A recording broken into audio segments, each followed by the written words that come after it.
Praise the Lord. வாழ்வை வளமாக்கும் தேவ வார்த்தை நீதிமொழிகளின் புஸ்தகம் 17ஆம் அதிகாரம் 6ஆம் வசனம்.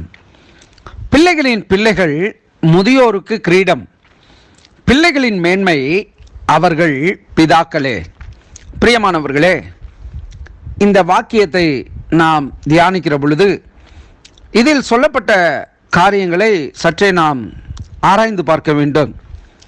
இந்த நாட்களிலே ஒரு பிள்ளைகள் வளருகிறார்கள், வாழ்கிறார்கள்.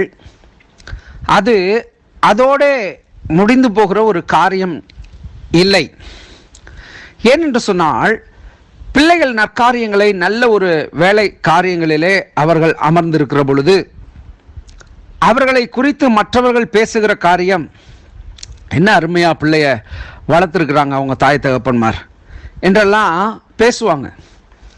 அது என்ன ஆகும் அப்படின்னு சொன்னால், முதியோருக்கு கிரீடம் அப்படின்னு சொல்லப்பட்டிருக்குது. அதாவது அவர்களுக்கு, தாய் தகப்பன்மாருக்கு, அவர்களுடைய சந்ததிகளுக்கு அது எப்படி இருக்குதான், ஒரு மேன்மையை, அதாவது கிரீடம் என்று சொல்லப்பட்டிருக்கிறது. கிரீடம் என்பது தலையில் வைக்கக்கூடிய ஒரு காரியம். அதை நாம் நம்முடைய தியானமாக எடுக்கிற வேளையில் அது ஒரு மேன்மை, ஒரு அதிகாரத்துவம். இன்னும் சொல்ல வேண்டும் என்று சொன்னால் அது மரியாதைக்குரிய ஒரு பொருள் என்று சொல்லுவார்கள்.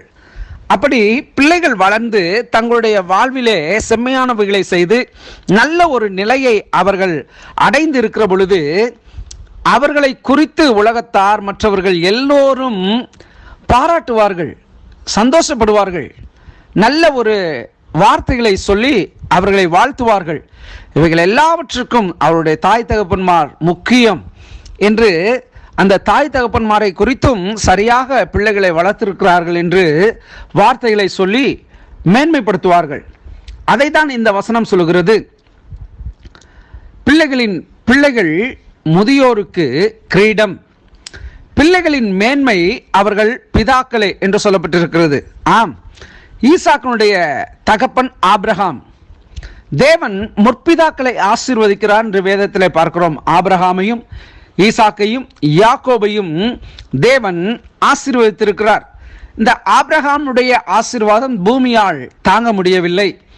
அதே போல தகப்பனுடைய ஆசீர்வாதம் ஈசாக்கினுடைய ஆசீர்வாதத்தை பார்க்கிற பொழுது அவன் பஞ்ச காலத்தில் விதைத்தானாம். அந்த பஞ்ச காலத்தில் விதைத்து அவன் 100 மடங்கு பலனை பெற்றானாம். இது எல்லாம் அவனுடைய வாழ்க்கையிலே நடைபெறுகிற அதிசயம், அற்புதம், ஆசீர்வாதம். இது எல்லாவற்றிற்கும் காரணம் அவருடைய தாய் தகப்பன்மார்கள் பிள்ளைகளை நடத்த வேண்டிய வழியிலே நடத்த வேண்டுமாம். நீதிமொழியிலே சொல்லப்பட்டிருக்கிறது, பிள்ளையானவனை நடத்த வேண்டிய வயதிலே, நடத்த வேண்டிய வழியிலே நடத்து, அவன் முதிர் வயதில் அதை விடாதிருப்பான் அப்படின்னு சொன்னால், பிள்ளைகளை சரியானபடி நாம் வளர்க்கிற பொழுது, நடத்துகிற பொழுது அந்த பிள்ளைகள் தாய் தகப்பன்மார்களுக்கு மேன்மைகளை, மரியாதையை கொண்டு வருகிறார்கள். அதைத்தான் இங்கே வேதம் பதிவிடுகிறது. பிள்ளைகளின் பிள்ளைகள் முதியோருக்கு கிரீடம், பிள்ளைகளின் மேன்மை அவர்கள் பிதாக்களே. நம்முடைய பிள்ளைகளுக்காக நாம் சுதந்திரங்களை வைத்து போக வேண்டும் என்று வேதம் கூறுகிறது. பிள்ளைகளுக்காக தகப்பன் சுதந்திரம் வைத்து போகிறான் என்று சொல்லப்பட்டிருக்கிறது.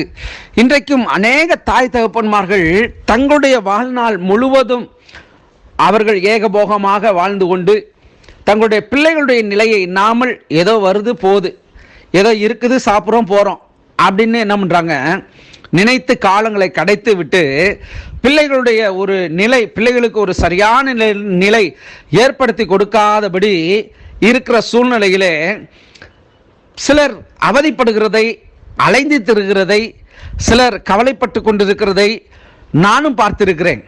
ஆகவே வேதம் ஒரு நாளும் பொய் சொல்லுகிறது இல்லை. வேதம் தவறான பதிவுகளை தன்னுடைய வேதாகமத்திலே அது பதிவிடப்படவில்லை. ஆகவே இந்த நாளிலே நம்முடைய பிள்ளைகள் நன்றாக இருக்க வேண்டும், நல்ல ஒரு நிலையை அடைய வேண்டும் என்று சொன்னால் அவர்களுக்காக நாம் சேர்த்து வைக்க வேண்டும். ஆகவே நம்முடைய வாழ்க்கையிலே நம்முடைய பிள்ளைகளை நம்முடைய சிந்தையில் நினைத்து அவர்களுக்கு ஒரு நல்ல நிலையை, அவர்களுக்கு உரிய பங்கை, அவர்களுக்கு உரிய சுதந்திரத்தை நாம் வைத்து போக வேண்டும். அதுதான் இங்கே வேதம் சொல்கிறது. பிள்ளைகளுடைய மேன்மை அவர்கள் பிதாக்களே என்று சொல்லப்பட்டிருக்கிறது. ஆகவே இந்த நாளிலே நம்முடைய பிள்ளைகளை ஆசீர்வதித்து நம்முடைய பிள்ளைகளுக்கு செய்ய வேண்டிய நல்ல கல்வி, நல்ல சுதந்திரம், நல்ல ஒரு நிலையை அவர்களுக்கு நாம் ஏற்படுத்தி கொடுக்க வேண்டும் என்று வேதம் பதிவிடுகிறது. இவைகளை கடைபிடிப்போம், இவைகளை நாம் செய்வோம். கர்த்தர் நம்மையும் நம்முடைய சந்ததியையும் அவர் ஆசீர்வதிப்பார். God bless you.